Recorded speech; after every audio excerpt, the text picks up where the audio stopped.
तिलांजलि देकर के देश के हित में निर्णय लिए। याद करिए,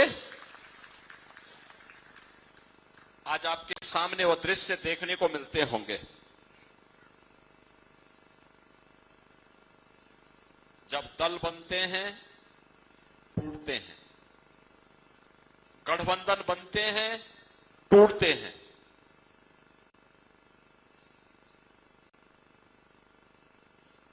क्षणिक से स्वार्थ के लिए स्वयं का स्वार्थ सिद्ध नहीं हुआ तो वहां के ताने बाने को छिन्न भिन्न करने के लिए लोग उतारू हो जाते हैं। लेकिन सरदेय अटल जी ने एक बार नहीं, अनेक बार उस प्रकार का उदाहरण प्रस्तुत किया। 1971 में भारत और पाकिस्तान का युद्ध था। बांग्लादेश के अंदर पाकिस्तान के द्वारा किए जाने वाले अमानवीय अत्याचार के खिलाफ पूरे देश की एकता दिखनी चाहिए थी। सरदेय अटल बिहारी वाजपेयी जी सामने आए। उन्होंने बांग्लादेश मुक्ति के पूरे अभियान को पूरा समर्थन दिया। आज ऑपरेशन सिंदूर में कांग्रेस के अभद्र और अशिष्ट आचरण को देख करके, सेना पर उंगली उठाने को लेकर के जब प्रश्न उठते हैं तब इनकी राष्ट्र निष्ठा पर भी संदेह होने लगता है। यही स्थिति आपातकाल के दौरान भी हम लोगों ने देखा। सरदेय अटल जी ने आपातकाल के दौरान दल से महत्वपूर्ण देश को माना और उन्होंने उस समय भारतीय जनसंघ का विसर्जन करते हुए उस समय उन्होंने जनता पार्टी में उसका विलय किया और लोकतंत्र को भारत के अंदर पुनर्जीवित करवाया। आज जो हर व्यक्ति लोकतंत्र का एहसास करता है, सदैव जयप्रकाश जी के नेतृत्व में चले हुए उस आंदोलन में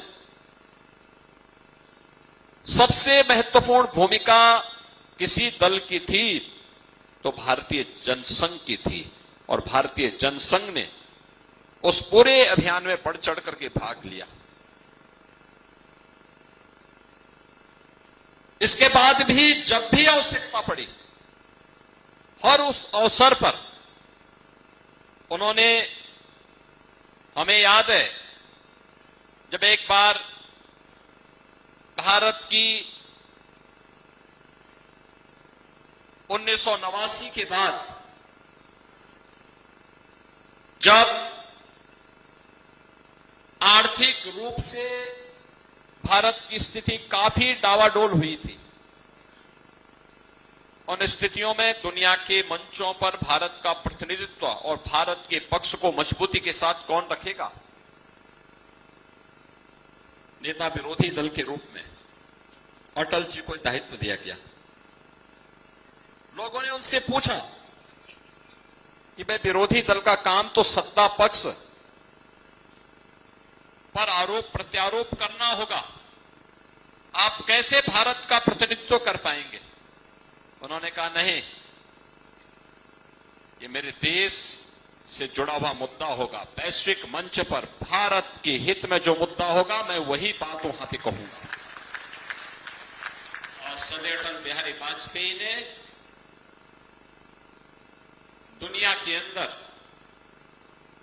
दुनिया के मंचों पर भारत को प्रतिनिधित्व देकर के नेता विरोधी दल के रूप में भी देश के हितों को ही संरक्षित देते हुए वहां पर अपने वक्तव्यों को रखा था।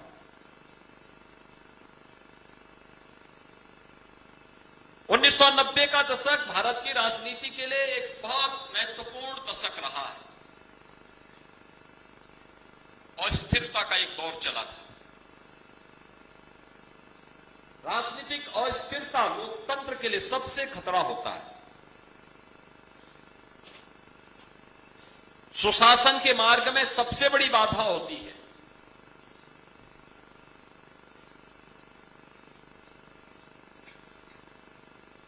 आम जन को उसकी आवश्यकताओं से वंचित करने की साजिश का एक हिस्सा होता है।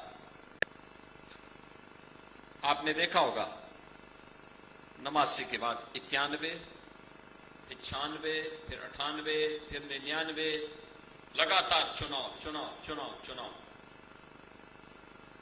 राजनीतिक अस्थिरता को स्थिरता में बदल करके समन्वयवादी राजनीति को आगे बढ़ाने का काम श्रद्धेय अटल बिहारी वाजपेयी जी ने किया। आज भारत के अंदर जो सुशासन दिखता है, आदरणीय प्रधानमंत्री श्री नरेंद्र मोदी जी ने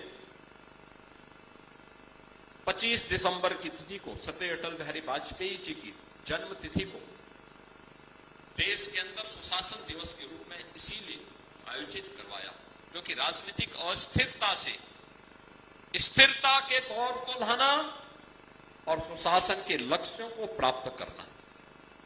3 बार भारत के प्रधानमंत्री अटल जी थे।